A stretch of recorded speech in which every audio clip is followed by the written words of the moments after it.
प्रीति सुन, तूने कल की व्रत की सारी तैयारी कर दी ना? और पकवान क्या क्या बनेगा यह सब भी निश्चित कर लिया ना? कल तड़के ही तैयारी शुरू करवा देना। विभूति को थोड़ी देर से उठाना। वैसे भी जब तक व्रत नहीं खोलेगी वह कुछ खा पी तो सकती नहीं, तो ऐसे में जितनी देर सोई रहे उतना अच्छा। कमला जी एक सांस में कहती चली गई और बोलते हुए उन्हें कदाचित इस बात का भान नहीं रहा था कि कल ही तो प्रीति की शादी की सालगिरह भी है। कितना चाव है प्रीति को सजने संवरने का और कितने मन से सजती संवरती है इस दिन। पर इस साल जो वीरानी आई है प्रीति की जिंदगी में, उसका दर्द क्या कमला जी नहीं समझ पा रही हैं। क्या अपनी बहू के लिए वट सावित्री के व्रत की तैयारी करवाते हुए उन्हें अपनी बेटी के दर्द का अंदाजा नहीं लग रहा है? आखिर एक माँ इतनी हृदयहीन कैसे हो सकती है? प्रीति के मन में यह सवाल तब आया जब माँ ने उसे विभूति के लिए लाई साड़ी दिखाते हुए कहा, ये रंग बहू पर खूब खिलेगा। एक तो वह साफ रंग की ठहरी और दूजा वह नई नवतर है और उसकी पहली व्रत सावित्री पूजा है, तो थोड़ा अच्छा से करना सब तुम। ये हमारी हरी वाली साड़ी पहन लेना। नई नहीं है तो क्या, कुल मिलाकर हमने 2 बार ही तो पहनी है। अब इस साल तुम सुहागिन नहीं रही, नहीं तो तुम्हारे लिए भी लाल नारंगी साड़ी लाते। अब तुम्हारा ऐसा दुर्भाग्य का दिन आया तो क्या कहें। इधर कमला जी कहे जा रही थी इस बात से किंचित बेखबर कि उधर प्रीति के दिल पर क्या गुजर रही होगी। तभी विभूति आई और अपनी मेहंदी लगे हाथ दिखाते हुए बोली, ये देखिए माँ जी, मेरे हाथ की मेहंदी कैसी रची है। उसे देखकर कमला जी बलाया लेते हुए बोली। प्रीति का मन रोने रोने को कर रहा था और वह कहना चाह रही थी कि माँ, मुझे यह सब तैयारी करना अच्छा नहीं लग रहा है। तभी कमला जी ने एक ऐसा शगुफा छोड़ा कि प्रीति से एकदम बर्दाश्त नहीं हुआ। एक बात तो अच्छी हुई प्रीति कि तेरी शादी और तेरे तलाक से मुझे एक बात तो समझ में आ गई कि नई बहू को कैसे रखना चाहिए। तेरी सास तुझसे जो बुरा व्यवहार करती थी उससे सीख लेकर मैं अपनी बहू से कभी वैसा व्यवहार नहीं करूँगी, और इसलिए मैं तो अपनी बहू से बहुत ही अच्छा व्यवहार कर रही हूँ ताकि उसको चोट ना पहुँचे। तेरे उदाहरण से यह तो अच्छी तरह समझ गई हूँ कि एक बहू को क्या चाहिए और उसे अपनी सास से क्या उम्मीद रहती है। इसलिए मैं अपनी बहू के साथ कोई गलती नहीं करूँगी ताकि मेरी बहू भी तुम्हारी तरह कहीं तलाक ना ले ले। माँ, आप शायद भूल रही हैं कि मैं तलाक नहीं लेना चाहती थी, बल्कि मैं चाहती थी कि आप लोग आगे बढ़कर जोगिंदर के परिवार वालों को समझाएं। लेकिन आपने और पापा जी ने मिलकर मेरा जबरदस्ती जोगिंदर से तलाक करवा दिया है। न चाहते हुए भी प्रीति की आवाज़ थोड़ी तल्ख हो गई थी। आंखों में आंसू भरे हुए थे और होठ कपकपा रहे थे, लेकिन आज उससे बोले बिना नहीं रहा गया। थोड़ी देर के लिए कमला जी बिल्कुल स्तंभ रह गई और विभूति का चेहरा भी फाक पड़ गया। फिर कमला जी ने बहू की उपस्थिति का भान लिया तो थोड़ा संभल कर बोली, यह तुम क्या कह रही हो प्रीति? तुम ही तो वहाँ पर परेशान थी। उन लोगों ने तुम्हारा जीना हराम कर दिया था। आए दिन तुम्हारी सास तुम्हें ताने दिया करती थी और बाद में तो हमने भी देखा कि जोगिंदर का व्यवहार भी तुम्हारे प्रति अच्छा नहीं था। इसलिए तो तुम्हारा भाई जाकर तुम्हें ससुराल से ले आया था, और जब उन लोगों ने कोई खोज खबर नहीं ली तो हमें 498 का केस करना पड़ा। लेकिन माँ, कोई और रास्ता भी तो हो सकता था। हमेशा रिश्ते का अंत करने के लिए आर या पार ही क्यों सोचा आप लोगों ने? बोलकर प्रीति सिसकने लगी। अब तक कमला जी को प्रीति पर बहुत गुस्सा आ रहा था, लेकिन अब कमला जी को अब अपनी बेटी पर थोड़ी दया आ गई। मत रो मेरी बच्ची, अब जो हो गया सो हो गया। अब हम क्या करें? अब तेरा तलाक तो फाइनल हो गया। माँ, तलाक हमारे रिश्ते का फाइनल हुआ है, लेकिन मेरे दिल में अभी भी जोगिंदर ही बसता है। आप अगर मेरी दोबारा शादी भी कराना चाहेंगी तो मैं किसी और से नहीं कर सकती। जोगिंदर यह बात कभी नहीं कह पाया क्योंकि अपने माता पिता से डरता है। अगर मैं भी आप लोगों से डरकर यह बात नहीं कह पाई तब तो सही नहीं होगा। जो कुछ तुम कह रही हो उसे अब मैं समझने की कोशिश कर रही हूँ मेरी बच्ची। तुम तो हमेशा कहती थी कि वहाँ नहीं रहना चाहती, वो लोग अच्छी नहीं हैं, तो हमें लगा कि शायद तुम का अलग होना ही सही है। अब प्रीति थोड़ी आक्रामक हो गई थी और उसने किंचित से गुस्से से कहा, माँ, आपने कभी ये नहीं कहा कि परिस्थिति के साथ चलो और उन रिश्तों को अपनाओ। आप हमेशा मुझे फ़ोन में उन लोगों की बुराई ही करती थी और मुझे और भी भड़का देती थी, जिससे मुझे उन पर और गुस्सा आता था। कभी मेरी ननद मुझसे कुछ मांगती तो आप मना कर देते थे कि उनको कुछ भी मत दो। यहाँ तक कि आप कहती थी कि सास को भी एक की दो सुना दो। अच्छा था कि मैं सास को कुछ नहीं कह पाती थी, लेकिन मैंने अपनी ननद से कभी दोस्ती भी नहीं की। कुल मिलाकर आपकी बात मानकर मैंने अपना सर्वनाश कर लिया। प्रीति, तुम यह क्या कह रही हो? कमला जी ने विचलित होकर कहा। प्रीति ने गौर किया, क्या अभी भी उसकी माँ नहीं चाहती कि यह सब बातें उनकी बहू के सामने ना की जाए? यह देखने के बाद प्रीति का मन और भी दुखी हो गया, लेकिन उसने बोलना नहीं छोड़ा। आज जैसे अपनी माँ के भेदभाव बने रवैये को देखकर प्रीति का मन टूट गया था और वह सब कुछ बोल देना चाहती थी, अपना दर्द और अपना अनकहा जो उसने आज तक नहीं कहा था। रोते रोते प्रीति कह रही थी, आज आप मेरा तलाक करवा कर यह दिखाना चाहती हैं कि मेरे ससुराल वाले गलत थे और आप अच्छी सास बनकर अपनी बहू का घर बसा रही हैं। मुझे समझ में नहीं आ रही है माँ। मुझे तो आप हमेशा उस घर को तोड़ने की बात करती थी और मैं देख रही हूँ कि आप भाभी का घर बसाने की बात कर रही हैं। प्रीति, मैं एक माँ हूँ और जो भी मैंने कुछ किया अपनी ममता के वशीभूत होकर किया। कमला जी को अपनी गलती का एहसास था, लेकिन अंदर ही अंदर उन्हें गुस्सा भी आ रहा था। इन दोनों में इतना विरोधाभास है कि मैं आपको नहीं समझ पा रही हूँ।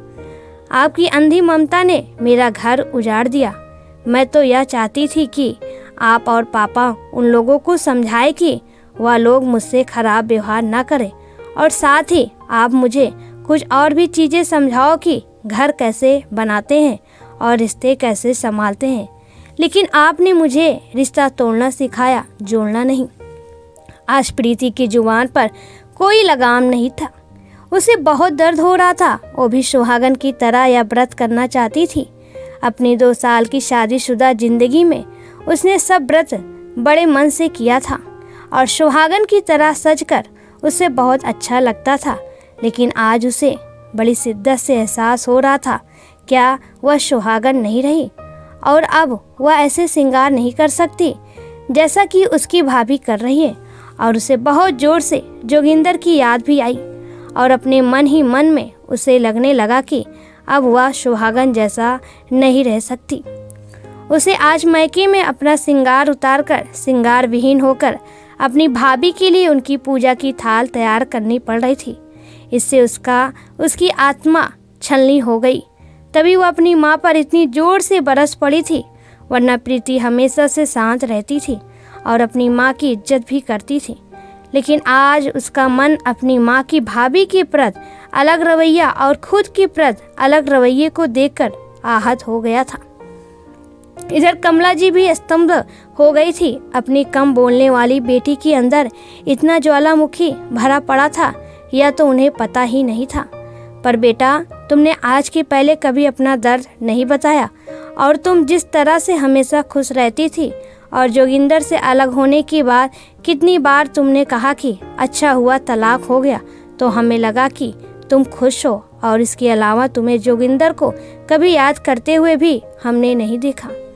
दोनों तरफ से कुछ देर के लिए चुप्पी रही। कमला जी के पास उनका अपना तर्क था और प्रीति के पास उसका अपना दर्द था। उस वक्त प्रीति चुप रह गई और रोते रोते अपने कमरे में चली गई।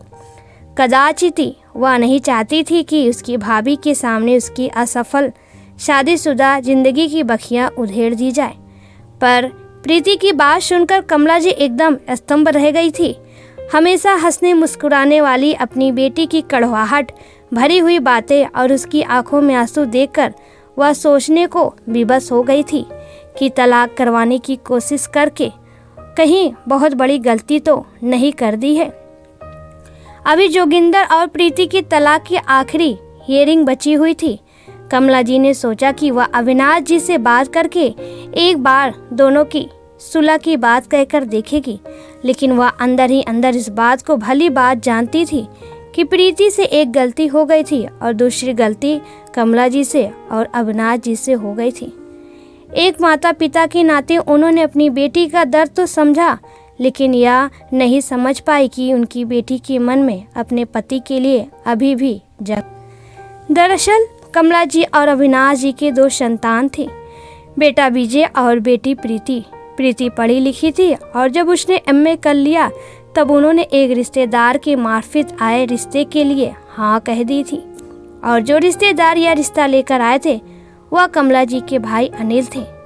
इसलिए उन लोगों ने ज़्यादा छानबीन भी नहीं की थी।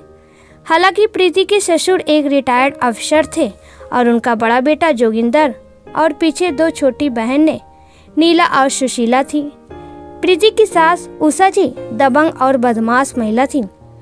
उन्होंने अपने बेटे की शादी सिर्फ दहेज के लिए की थी और प्रीति का पढ़ा लिखा और सलीकेदार होना उन्हें बहुत ही अखरता था। शादी की बात कई तरह से उस घर में सब पर भारी पड़ रही थी। एक तो वह देखने में भी उनकी दोनों बेटियों से सुंदर थी और पढ़ी लिखी भी थी, तो जो भी आता सब उषा जी को यही कहता कि आप लोग बहुत भाग्यशाली हो जो इतनी अच्छी बहू मिली है। बदले में उषा जी मुंह बिचकाकर यही कहती थी, हाँ बहू देखने में तो सुंदर है और पढ़ी लिखी भी है, लेकिन घर का काम काज कुछ नहीं आता और बेसुर भी है। इसके साथ ही वह ये भी जोड़ देती थी कि इसे तो घर का कोई काम नहीं आता और ना ही कुछ दान दहेज लाई है। बहू के माँ बाप तो इसके एकदम फक्कड़ है। प्रीति के सास के ऐसा कहने से रिश्तेदारों का नजरिया प्रीति के प्रति बदल जाता था और वह उसे बहुत ही है दृष्टि से देखने लग जाते थे। अब तो उनके रिश्ते में कड़वाहट इतनी बढ़ गई थी कि दोनों नंदे भी प्रीति के प्रति ईर्ष्या की भावना रखने लगी थी। बात बात पर प्रीति को ताने देना, उसे नीचा दिखाना और उसके काम को गलत बता देना तो दोनों बहनों को रोज का काम हो गया था। और इसके साथ ही उषा जी भी बेटियों का पूरा साथ देती थी और वह चाहती थी कि कैसे भी करके प्रीति या घर छोड़कर चली जाए। उषा जी की ऐसी सोच रखने के पीछे भी एक कारण था, वह ये कि उन्हीं दिनों प्रीति ने गौर किया कि प्रीति के घर के बगल में भी एक महिला थी, रमा जी, जिनकी बहू अमला को वह बहुत सताती थी। अमला बड़े घर की इकलौती बेटी थी। वह अपनी कर्कश सास के ताने और उल्हाने नहीं सह सकी और प्रतीक भी साथ नहीं देने की वजह से वह बहुत टूट गई और एक दिन उसके पिता उसे आकर ले गए और अपने पीछे दहेज का सारा सामान भी जस के तस छोड़कर चली गई थी। इससे उषा जी को भी एक आइडिया मिल गया और उस दिन के बाद से वह भी प्रीति को और भी ज़्यादा सताने लगी थी ताकि प्रीति भी तंग आकर या घर छोड़कर चली जाए और सारा सामान हथिया कर वह अपनी दोनों बेटियों की शादी करवा दी। यहाँ इन दोनों परिवारों में एक ही अंतर था कि प्रीति बहुत सहनशील भी थी और समझदार भी। वह बहुत कोशिश कर रही थी कि यह रिश्ता न टूटे। हालांकि जोगिंदर माँ के सामने तो कुछ नहीं कहता था, लेकिन अकेले में उसके जख्मों पर मरहम लगाता और उसे बहुत प्यार करता था और यह भी कहता था उसे बचपन से माँ ने बहुत दबाकर पाला है, इसलिए वह आवाज़ नहीं उठा पा रहा है। इस पर प्रीति अपने पति के गले लगकर बोली, कोई बात नहीं, अब बस आप मेरा साथ देना और आप कभी कभी जब अम्मा जी और दीदी जी मुझे बहुत परेशान करती हैं तब उन्हें बोलना कि मुझे इतना ना सताया करे। मैं आपको बहुत प्यार करती हूँ, इसलिए घर छोड़कर नहीं जाना चाहती और मैं कभी नहीं चाहती हूँ कि मेरा यह घर टूटे। इस पर जोगिंदर ने भावुक होकर प्रीति को गले लगा लिया था और उसके माथे पर चुंबन अंकित करते हुए बोला, मैं तुम्हारा हमेशा साथ दूंगा।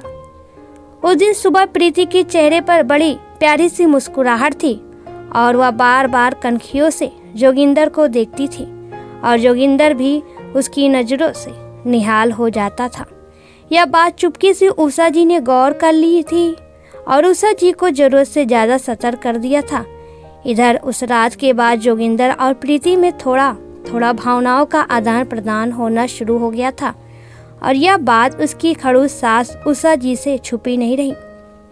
और अब उन्होंने एक ऐसा दृश्य देखा कि उषा जी के सामने ही कोई बम फटा हो। जोगिंदर ने नाश्ता करते हुए पराठे का एक टुकड़ा जब प्रीति के मुंह में खिलाया तब यह देखकर सब आगोश रह गए और उषा जी के अंदर ईर्ष्या और जलन की आग भड़क उठी। वह तुरंत नाश्ते की टेबल से उठ गई और उनके पीछे पीछे दोनों बेटियां नीला और सुशीला भी उनके पीछे पीछे कमरे में चली गई। थोड़ी देर तक पता नहीं तीनों एक दूसरे से खुसर फुसुर करके क्या पट्टी पढ़ाती रही। थोड़ी देर बाद जब वह अपने कमरे से बाहर आई तो जोगिंदर ऑफिस जाने को निकल रहा था और प्रीति उसे हाथ हिला रही थी। यह रोमांटिक दृश्य जिसे देखकर किसी तरह उषा जी ने अपने आप को जब्त किया और दोनों बेटियों को चुप रहने का इशारा किया। उस दिन सुबह तो दोनों का नज़रों का खेल उषा जी देखती रही और जलती भूनती रही थी और शाम में तो और भी गजब हो गया। शाम में जोगिंदर जब ऑफिस से आया तो बहुत खुश था और वह समोसे और जलेबी भी लेकर आया था। आते ही उसने सबसे पहले प्रीति को आवाज़ दी और उसे ही सारे लिफाफे पकड़ाते हुए कहा, लो प्रीति, तुम्हारा फेवरेट समोसा और जलेबी सबको बांट दो और साथ में अपनी वो अदरक इलायची वाली स्पेशल चाय भी बना लाओ। जोगिंदर की बात सुनकर प्रीति जिस तरह लजाकर मुस्कुराई उससे जोगिंदर एकदम लाजवाब हो गया और प्रीति भी बहुत खुश हो गई। अब उषा जी के लिए यह सब देखना एक तरह से असहनीय होता जा रहा था। उषा जी चाहती थी कि किसी तरह जल्दी उनकी बेटियों नीला और सुशीला की शादी हो जाए, भले ही इसके लिए उन्हें और भी बुरी सास बनना पड़े, पर उनकी बेटी का घर तो बस जाएगा। वह अब जोगिंदर को अपने हाथ से निकलने नहीं देना चाहती थी, सो उनका दिमाग अब कुछ और ही चाल सोचने लगा था, क्योंकि यह साफ साफ दिख रहा था कि इधर जोगिंदर और प्रीति एक दूसरे के करीब आ रहे थे और उषा जी को यह एक तरह से खतरे की घंटी लग रही थी। उन्हें पता था कि सुंदर और समझदार बीवी के गिरफ्त में आने के बाद जोगिंदर समझदार हो जाएगा और अपने प्रति हुए अन्याय के बारे में भी उसे पता चल जाएगा, तो शायद वह अपनी माँ और बहनों को छोड़कर अलग रहने लग जाए। वह किसी तरह योजना बनाने लगी थी कि ऐसा क्या करे कि जोगिंदर की नज़रों में प्रीति गिर जाए और उन्हें बहुत जल्द ही मौका मिल जाए। प्रीति ने जिस तरह काफ़ी तख्त होकर तो कभी बेहद दर्द भरे स्वर में अपना मन खोला तो कमला जी को अब अपनी बेटी का दर्द अच्छी तरह समझ में आ रहा था और वह धीरे धीरे अपनी लाडली के मन की था लेने की कोशिश कर रही थी। उन्होंने जब प्रीति से हर पहलू पर बात किया तो पाया कि उनकी बेटी अपने पति जोगिंदर से बहुत प्यार करती थी और वह जोगिंदर के बिना नहीं रह सकती थी। इधर जोगिंदर थोड़ा दब्बू था और आसानी से अपनी माँ और बहनों के कहने में आ जाता था, लेकिन वह अपनी पत्नी को बहुत प्यार करता था। कुल मिलाकर सारा माजरा पैसे का और जलन का ही तो था। प्रीति की सास की ईर्ष्या प्रीति से अनहद बढ़ गई थी और उन्हें अपनी दोनों बेटियों की शादी करनी थी और उनके लिए दहेज की व्यवस्था करनी थी, इसलिए वह अपने बेटे के प्रति कुछ ज़्यादा ही सतर्क हो गई थी। इसलिए वह सारी तिगड़म लगाकर प्रीति को भगाने की तैयारी में जुट गई और नए सिरे से प्रीति को तंग करने लगी। उनके अत्याचारों से परेशान होकर जब प्रीति अपनी माँ को फ़ोन करती तो उधर से कमला जी भी अपनी बेटी को भड़काती रहती थी। इससे प्रीति के मन में अपनी सास, ननद और ससुराल की प्रति नफरत बढ़ने लगा था। प्रीति जोगिंदर को अपने मन की बात बताना चाहती थी, दो एक बार उसने कहा भी कि उसकी माँ और बहन उसे बहुत परेशान करते हैं, जोगिंदर जब प्रीति के पास रहता तो उसकी बात सुनता समझता और उसे आश्वासन देता कि वह इस बार जरूर अपनी माँ से बात करेगा, लेकिन अपनी माँ और बहन के सामने उसकी हिम्मत जवाब दे जाती थी। इधर जब तक प्रीति के पास रहता वह उसके सामने सास और ननद की बुराई करती, और उधर जब जोगिंदर माँ के पास जाता तो माँ और बहनें उसे प्रीति के खिलाफ भड़काती थी। इससे जोगिंदर चिंतित होकर बहुत कंफ्यूज रहने लगा था। धीरे धीरे जोगिंदर ने ही प्रीति से बातें करना कम कर दिया, क्योंकि वह हमेशा शिकायत करती थी, और उधर प्रीति से बात करने से उसकी माँ और बहन भी उससे नाराज रहती थी। पति की बेरुखी से प्रति टूटती जा रही थी और सास ननद भी यह बात अच्छी तरह महसूस कर रही थी।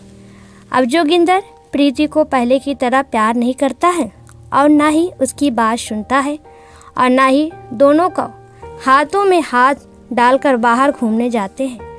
कुल मिलाकर दोनों पति पत्नी दूसरे से लड़ते झगड़ते रहते हैं। यह बात घर में सबको पता चल गई थी। उन दोनों की लड़ाई को देखकर सास को बड़ा मजा आ रहा था और उसे अपनी मंजिल नजदीक आती हुई लग रही थी। जोगिंदर इतना भड़काने के बावजूद भी प्रीति पर भरोसा कर लेता और उसके साथ रिश्ते को निभा ले जाता, मगर तभी एक ऐसी दुर्घटना घट गई जिससे जोगिंदर के मन में प्रीति के लिए अविश्वास आ गया और दोनों एक दूसरे से दिल से दूर होने लगे। दोनों के मध्य विश्वास तोड़ने का काम उसकी सास ने ऐसा किया कि उसके बाद दोनों का साथ रहना मुश्किल हो गया। मुझे तो इस बहू के लक्षण ही समझ में नहीं आते, हमसे तो सीधे मुंह बात तक करती और उधर अपने पति को ऐसा तिरिया चरित्र दिखाती रहती है कि पूरी तरह से मेरे बेटे को अपने वश में कर लिया है। उषा जी बड़बड़ाती रहती और यह सब सुनकर प्रीति अपनी सास के तानों से भी चिड़चिड़ी और दिन प्रतिदिन दुखी होती जा रही थी, और अब तो जोगिंदर भी उससे दूर होता जा रहा था।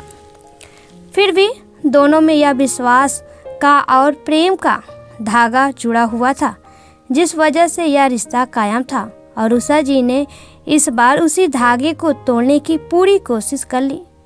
इससे अच्छा मौका उन्हें और क्या मिलता कि प्रीति की बड़ी ननद सुशीला की शादी की बात चल रही थी।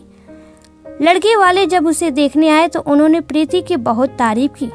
एक तो उसके रूप और गुण की तारीफ की और साथ में संजोग से सुशीला का होने वाला पति रजत प्रीति के कॉलेज का सीनियर निकल गया।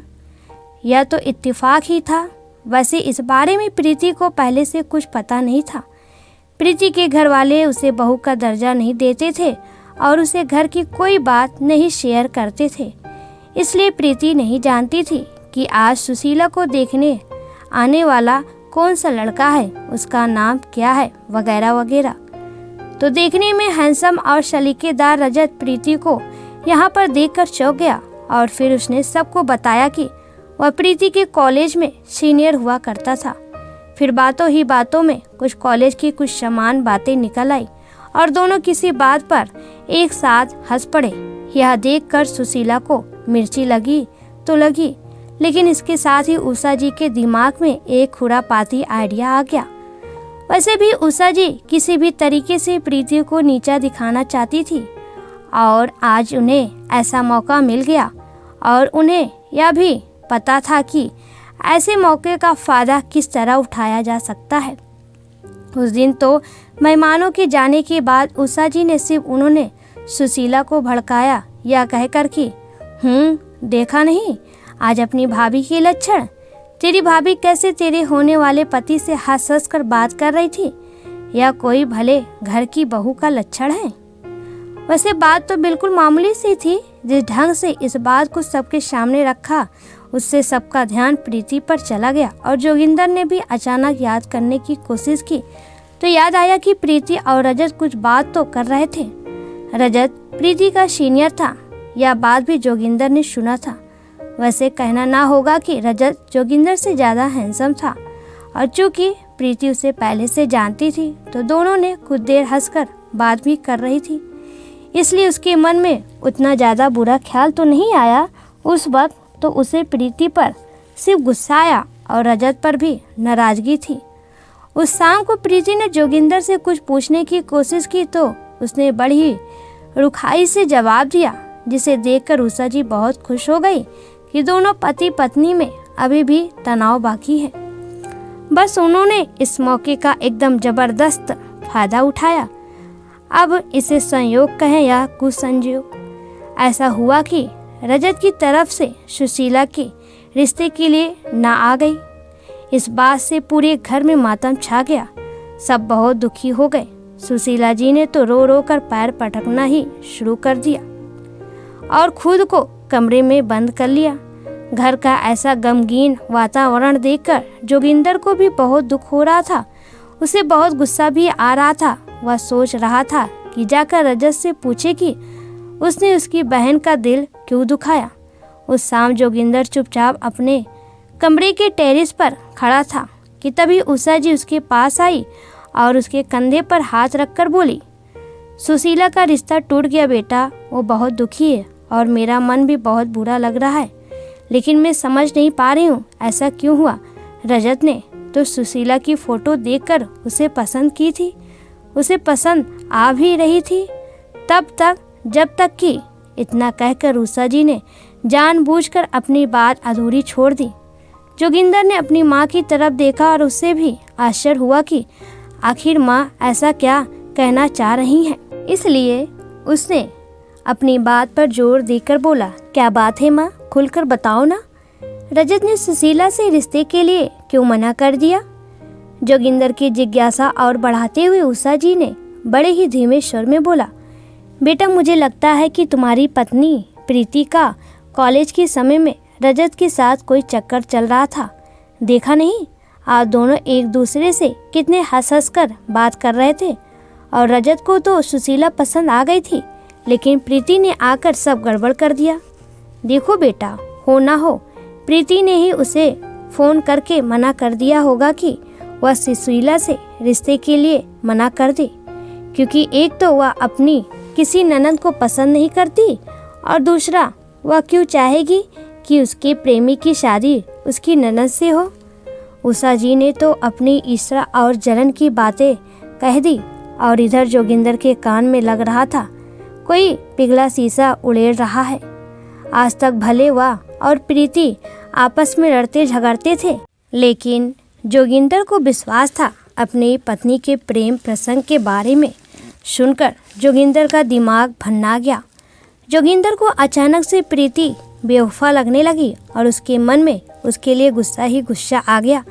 उसने गुस्सा से उषा जी को सिर्फ इतना ही कहा, अगर ये बात सच है माँ, तो मैं प्रीति को कभी माफ़ नहीं करूँगा। उसने मेरी बहन का घर बसने से पहले उजाड़ दिया। यह उसने अच्छा नहीं किया माँ, और जरा सोचो सुशीला को कितनी तकलीफ हो रही होगी। मैं अपनी बहन को दर्द में नहीं देख सकता। उषा जी एक बेहद चालाक महिला थी। उन्होंने देख लिया कि अभी लोहा गर्म है, इसी समय चोट करना सही रहेगा, इसलिए उन्होंने फटाफट जोगिंदर के कान भर डाले। बस बेटा, तू अपनी बहन का दर्द नहीं देख सकता ना, तो एक बार प्रीति के भाई को भी यह दर्द देखने दे कि जब बहन का रिश्ता टूटता है तो कैसा लगता है। पर माँ, मुझे नाराजगी तो प्रीति से है, भाई से नहीं उसके। जोगिंदर ने कहा तो उषा जी ने उसे और एक पट्टी पढ़ाई और फिर उषा जी की बात मानकर जोगिंदर ने प्रीति के साथ खराब व्यवहार करना शुरू कर दिया। तंग आकर प्रीति रोज अपने मायके फ़ोन करती तो वहाँ से भी कमला जी उसे यही कहती कि बस बहुत हो चुका, तू सबको छोड़कर चली आ, कुछ दिन तेरे बगैर रहेंगे और तेरी बुढ़िया को घर का सारा काम करना पड़ेगा, तभी इनका दिमाग ठिकाने आएगा।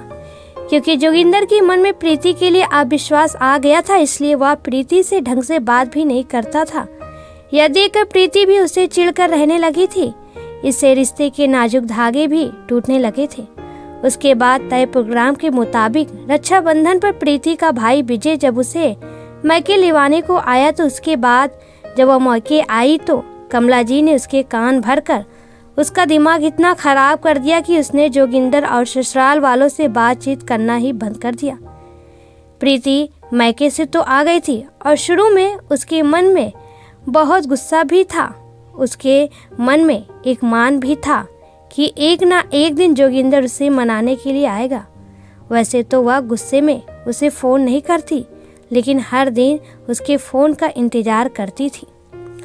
उधर बेटी के मन में चल रहे उथल पुथल से अनभिज्ञ कमला जी ने जब देखा कि प्रीति के ससुराल वाले उसे फ़ोन भी नहीं कर रहे हैं और ना उसे वापस बुलाना चाह रहे हैं, यहाँ तक कि जोगिंदर भी जब फ़ोन नहीं कर रहा है, तो उन्होंने और अविनाश जी ने आपस में बात किया कि लगता है प्रीति के ससुराल वाले अब प्रीति को अपने पास वापस नहीं बुलाना चाहते। अभी दोनों ही तरफ नाराज़गी होगी, कुछ दिन और देख लेते हैं, अविनाश जी ने कहा। तो इस पर प्रीति की माँ कमला जी बिदक कर बोली, और कितना इंतज़ार करें, प्रीति की शादी को 2 साल हो गए, अब तक उनका दिमाग ठिकाने नहीं आया। और प्रीति कह रही है कि एक दिन जोगिंदर शराब पीकर उस पर चिल्लाया भी था और फिर उसे कुछ अशब्द भी कहे थे, तो इसमें हम क्यों ना केस कर दें, हमें दहेज का सामान भी वापस मिल जाएगा और जोगिंदर से मुक्ति मिल जाएगी। हालांकि अविनाश जी बेटी को दोबारा भेजकर या जोगिंदर को बुलाकर समझाना चाहते थे, लेकिन कमला जी ने साफ मना कर दिया, यह कहकर कि अब इस रिश्ते में कोई गुंजाइश नहीं बची है, सो अब प्रीति को मुक्ति दिलाना ही सही होएगा। तलाक ही एकमात्र उपाय है, चलिए केस कर दीजिए। उनकी बात मानकर अविनाश जी ने 498 का केस कर दिया। इस केस के परिणाम से अनभिज्ञ प्रीति सोच रही थी कि शायद इस धमकी से डरकर जोगिंदर उसके पास माफ़ी मांगने आएगा और उसके ससुराल वाले सुधर जाएंगे और उसे वापस अपने पास बुला लेंगे, पर ऐसा कुछ नहीं हुआ, क्योंकि उधर उषा जी बिल्कुल नहीं चाहती थी कि प्रीति वापस आए। 498 केस के बारे में प्रीति को उतनी जानकारी नहीं थी और वह यह भूल गई थी कि एक बार केस करने के बाद दोबारा पेचअप होना मुश्किल होता है। उधर जोगिंदर को इस बात की नाराज़गी थी कि प्रीति तो कुछ दिन के लिए मायके गई थी और जाने से पहले उसने कुछ कहा भी नहीं और चुपचाप चली भी गई और वहाँ से उसने केस कर दिया। अब उषा जी अगर जोगिंदर को भड़काती थी तो उसे अपनी माँ की सब बात सही लगती थी, उसमें भी खुद को वक्त के हाथों छोड़ दिया। अब तो उषा जी की मनोकामना भी पूरी होते होते रह गई, क्योंकि केस करने की वजह से उन्हें प्रीति का सारा सामान और कपड़े गहने वापस करने पड़ गए थे। इधर जोगिंदर और उसके परिवार वालों की बदनामी हो रही थी, तो सुशीली का रिश्ता भी कहीं नहीं हो पा रहा था। यह सब अपनी जगह था तो था, पर जोगिंदर और प्रीति एक गलत फहमी मन में पाले हुए थे और उन्हें आपस में बात करने का मौका भी नहीं मिल पा रहा था। वैसे दोनों के पास फ़ोन था, वो चाहते तो कभी भी एक दूसरे से बात कर सकते थे, पर अब उनके बीच गलत फहमी की दीवार से भी एक और बड़ी दीवार खड़ी हो गई थी, जिसे ईगो की दीवार कहते हैं, जो किसी भी रिश्ते को ख़त्म करने के लिए काफ़ी होता है। दोनों के माता पिता अपने अहम और स्वार्थ में यह नहीं देख पा रहे थे कि जोगिंदर प्रीति को कितना प्यार करता है और उसके बिना अधूरा सा हो गया है। और इधर प्रीति भी तो तिल तिल कर जल रही थी। अब तो तलाक की पूरी कार्यवाही पूरी हो चुकी थी, सिर्फ जोगिंदर के वकील के बीमार हो जाने की वजह से उनकी फाइनल हियरिंग टल गई थी। प्रीति मन ही मन घुट रही थी, उसका मन जोगिंदर से बात करने, उसकी बात सुनने को, अपना दर्द कहने को इतना तड़पता था, पर वह कुछ झिझक तो कुछ स्वाभिमान के तहत आगे बढ़कर कुछ नहीं कर पा रही थी।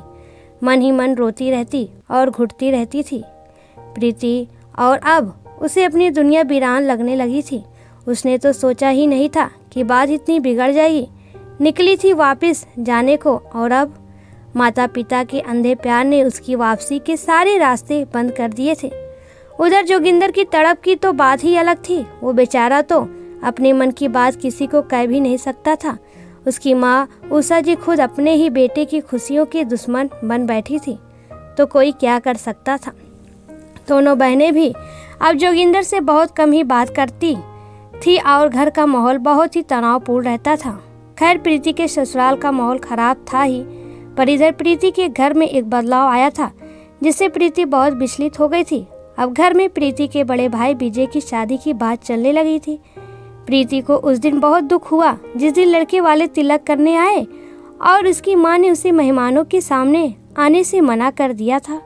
उसके बाद जब विजय की शादी तय हो गई तो उसकी माँ बड़े उत्साह से अपनी होने वाली बहू की खरीदारी करती थी। तब प्रीति को बहुत दुख होता था, क्योंकि एक तरफ तो उसका श्रृंगार उतर रहा था, दूसरी तरफ माँ अपनी बहू पर श्रृंगार चढ़ाने की तैयारी कर रही थी। अब चूंकि प्रीति की तलाक फाइनल हो चुका था तो प्रीति सिंदूर और बिंदी वगैरह तो लगाती नहीं थी, तो तब उसे बहुत दुख होता था। इससे भी बढ़कर प्रीति को आश्चर्य होता कि उसकी माँ को उसका दुख क्यों नहीं दिखता था। भाई की शादी में भी प्रीति बुझी बुझी सी रही और जब भाभी आ गई तब वह अपनी माँ से और भी दूर होती जा रही थी। और उधर कमला जी अपनी नई नवेली बहू विभूति में रमती जा रही थी। जिस तरह से कमला जी अपनी बहू का ख्याल रखती थी और अपनी बहू को कभी नहीं डांटती थी, तो उसे देखकर प्रीति को लगता था कि काश उसकी सास भी उससे ऐसे ही प्यार करती। यह सोचकर प्रीति मन महसूस कर रह जाती थी कि एक तरफ तो उसकी माँ उससे सास से खराब व्यवहार करने को उकसाती रही थी और खुद अपनी बहू के साथ कितना अच्छा रिश्ता जोड़े बैठी थी। अब धीरे धीरे प्रीति को अपने निर्णय पर पछतावा हो रहा था। वह कभी कभी सोचती कि क्या जोगिंदर भी उसको याद करता होगा, क्या उसका मन नहीं करता होगा कि कभी प्रीति की खबर ले, पर वह तो कोर्ट में भी उससे बात नहीं करता था। हाँ, तो एक बार जब उन्हें एकांत मिलता और जोगिंदर उससे बात करने की कोशिश करता तो उषा जी या नीला सुशीला आकर उसे अलग बुलाकर ले जाती थी। इधर प्रीति के माता पिता भी जोगिंदर से ज्यादा एलमनी लेने के चक्कर में उनके मिलने के सारे रास्ते बंद कर दे रहे थे। कदाचित वह यही जानते थे कि प्रीति अब ससुराल वापस नहीं जाना चाहती और उसे जोगिंदर में कोई रुचि नहीं है। आखिर वो माता पिता थे और अपनी बेटी की भलाई चाहते थे, लेकिन उनके सोचने का ढंग अलग था। और इधर प्रीति अपने पति के साथ रहना चाहती थी, लेकिन वह यह बात खुलकर बोल नहीं पाई थी। अब जब रिश्ता खत्म होने पर था तब दोनों ही तरफ से अफसोस हो रहा था। आज प्रीति को सिर्फ एक ही बात का संतोष था कि उसने अपनी माँ को आज कसकर सुनाया और अपने दिल की बात कह दी। कम से कम उन्हें एहसास होगा कि उन्हें बेटी का घर उजाड़ दिया है। इधर कमला जी की रात जैसे कांटे नहीं कट रही थी। अब तो प्रीति के हिस्से में खाली खाली सूनी रातें थी और खाली खाली उदास दिन। अपनी बात अपनी माँ से कहने के बाद उस रात तो प्रीति रोते रोते बिना खाए ही सोने चली गई थी। कमला जी को अब अपनी बेटी की चिंता होने लगी थी। वह सोती हुई बेटी की लिए खाना लेकर गई तो उसे गहरी नींद में सोता हुआ देखकर कुछ देर उसे निहारती रही, फिर वापस चली आई। आंसू प्रीति के गालों तक लुढ़क कर सूख गए थे। उस रात कमला जी को भी प्रीति की चिंता में नींद नहीं आई। आखिर माँ का मन ठहरा। बेटी का रोया रोया चेहरा उन्हें रात भर बेचैन करता रहा था। और अगले दिन सुबह सबने एक आश्चर्यजनक दृश्य देखा कि प्रीति ने नई दुल्हन की तरह श्रृंगार किया हुआ था और अब वह वट सावित्री व्रत की तैयारी कर रही थी। जब कमला जी की नज़र उस पर पड़ी तो उन्होंने आश्चर्य से कहा, ये क्या प्रीति, तुमने सुहागिन की तरह श्रृंगार क्यों किया हुआ है? क्योंकि मैं अब भी सुहागन हूँ। तलाक मेरे और जोगिंदर के रिश्ते का हुआ है, पर मेरे पति जोगिंदर अभी जीवित हैं और इस नाते मैं अभी भी सुहागन हूँ। मुझे आज श्रृंगार करने से कोई नहीं रोक सकता। अगर आपकी बहू यह व्रत रख सकती है तो आपकी बेटी में क्या कमी है? तो मैं भी यह व्रत रख सकती हूँ, समझिए आप। हमेशा से चुप चुप से रहने वाली प्रीति जैसे पिछले कुछ दिनों से एकदम ज्वालामुखी की तरह हो गई थी। अब कमला जी कुछ नहीं बोल पा रही थी, पर विभूति कुछ समझने की कोशिश कर रही थी। हम उम्र होने की वजह से वह प्रीति की भावनाओं को बहुत हद तक समझने की कोशिश कर रही थी, इसलिए वह बहुत ही शांत होकर इस विपरीत स्थिति का सामना कर रही थी। और थोड़ी देर बाद जब प्रीति पूजा कर रही थी तब कमला जी अपनी बेटी को बड़े ही ध्यान से देख रही थी और उसकी भावनाओं को समझने की कोशिश कर रही थी। पूजा करने के बाद प्रीति अपने कमरे में चली गई और जोर जोर से रोने लगी। आज उसे खुद समझ में नहीं आ रहा था कि उसने जो हरकत की थी वह क्यों की थी।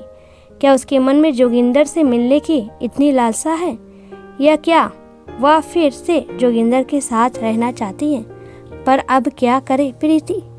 अब तो तलाक भी लगभग हो ही गया है। उस दिन विभूति ने भी चुपचाप पूजा की और अपने कमरे में चली गई। आज घर में कोई कुछ ज़्यादा बात नहीं कर रहा था। किसी की समझ में नहीं आ रहा था कि अब क्या किया जाए। इस स्थिति में क्या बेहतर है? इन सब में सबसे ज़्यादा परेशान विभूति हो रही थी, क्योंकि उसे लग रहा था कहीं ना कहीं प्रीति के मन में इतना दुख होने का एक कारण वह भी है क्योंकि जब से वह दुल्हन बनकर इस घर में आई थी तब से उसे कमला जी का ध्यान अपनी बेटी से ज़्यादा बहू पर चला गया था।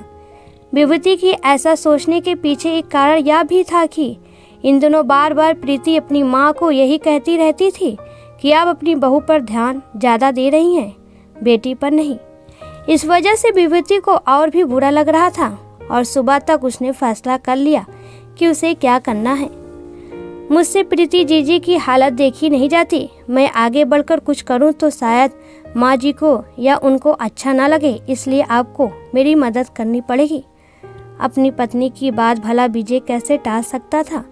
विभूति ने हिम्मत करके विजय से कह ही डाला, क्योंकि विभूति को अब प्रीति की हालत देखकर सहानुभूति हो रही थी और उसने अपने पति विजय से मिलकर प्रीति और जोगिंदर को फिर से मिलाने का प्लान बना लिया।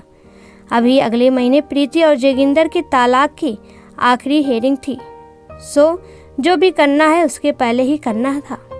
एक बार फाइनल सिग्नेचर हो जाने के बाद फिर मुश्किल था दोनों का मिलाना। 2-3 दिन बाद विभूति और विजय ने कमला जी को भी अपनी मनसा बताई तो उनकी आंखें झलक पड़ी। उन्होंने विभूति के सिर पर हाथ फेर कर ढेरों आशीर्वाद दे दिया। उन्हें अपनी किस्मत पर यकीन नहीं हो रहा था कि जो अपनी ननद के लिए इस गहराई तक सोच सकती है। उन्होंने सजल नेत्रों से विभूति को यही कहा, मेरा बहुत बहुत आशीर्वाद है तुम्हें बहू। मैं बहुत भाग्यशाली हूँ जो मुझे इतनी अच्छी बहू मिली है, जो मेरी बेटी के चेहरे की मुस्कुराहट वापस लाना चाहती है। इस पर विजय ने चुहल करते हुए कहा, बहू बड़ी लायक है ना, और बेटा तो नालायक है, तभी तो सारा क्रेडिट बहू रानी को ही दिया जा रहा है। उसकी इस मासूम हरकत पर रोते रोते भी कमला जी को हंसी आ गई और बोली, तू मेरा लायक बेटा है, तभी तो इतनी समझदार बहू मिली है। इस बात पर सब हंस पड़े। अविनाश जी भी उनकी हंसी में शामिल हो गए। अब जब कमला जी और अविनाश जी का आशीर्वाद मिल गया तो आगे का काम ज़्यादा मुश्किल नहीं था। विजय ने जोगिंदर को फ़ोन करके उससे व्यक्तिगत तौर पर मिलना चाहा तो जोगिंदर ने बिना किसी ना नुकुर के उसका प्रस्ताव मान लिया। जमशेदपुर से विजय जोगिंदर से मिलने फिर अहमदाबाद गया और मिलने पर विजय ने अपनी मनसा स्पष्ट करते हुए कहा, जो कुछ भी हुआ उसमें प्रीति का कोई दोष नहीं। वह आज भी आपको ही अपना पति और अपना सब कुछ मानती है। फिर जब विजय ने संक्षिप्त में प्रीति की हालत का बखान किया तो सुनकर जोगिंदर भावुक होकर रोने को हो गया। आखिर उसने भी तो प्रीति को मन से पत्नी स्वीकार किया था। उसने कहा, मैं भी प्रीति के बिना खुद को अधूरा समझता हूँ और अब तो घर में भी सब अपनी गलती समझ गए हैं और प्रीति की कमी बहुत महसूस करते हैं। कुछ दिनों बाद प्रीति और जोगिंदर के डाइवोर्स की फाइनल हियरिंग से पहले ही प्रीति की विदाई की फाइनल डेट आ चुकी थी और अब प्रीति खुश थी, बहुत खुश। पर कोई था जो प्रीति से भी ज़्यादा खुश था, सबसे ज़्यादा खुश, और वो था जोगिंदर। दोनों के बीच गलतफहमी की दीवार ढह चुकी थी और अब आगे की सफ़र में दोनों विश्वास की मजबूत नींव के ऊपर अपना घरौंदा बनाने चले थे। इधर प्रीति की विदाई में आगे बढ़ चढ़कर जो साथ दे रही थी वह थी उसकी प्यारी सी भाभी विभूति। प्रीति मन ही मन अपनी भाभी और भैया की शुक्रगुजार थी, जिन्होंने अपनी तरफ से पहल करके एक बार फिर से प्रीति का घर बसा दिया था। अब कमला जी अपनी बेटी की दिल का हाल आराम से बड़ी आसानी से पढ़ पाती थी और अब प्रीति को भी अपनी माँ से कोई शिकायत नहीं थी कि वह सगी माँ होकर भी अपनी बेटी का दर्द कैसे नहीं समझ पाई। विभूति ने अपनी नेक नियत से सबके दिलों के मैल को धोकर रिश्ते के आंगन को अपने प्रेम और सद प्रयास से लीप कर एकदम चिकनजो बना दिया था। सच में दोस्तों, अगर ननद भाभी का रिश्ता स्वार्थ से परे सौहार्द से भरपूर हो तो कभी किसी ननद का घर न उजड़े और न ही कोई भाभी खुद को अस्तित्वहीन समझे। अब प्रीति के नैहर से ससुराल तक प्रेम और विश्वास की एक ऐसी कड़ी जुड़ गई थी जो सबके दिलों को भी जोड़ गई थी।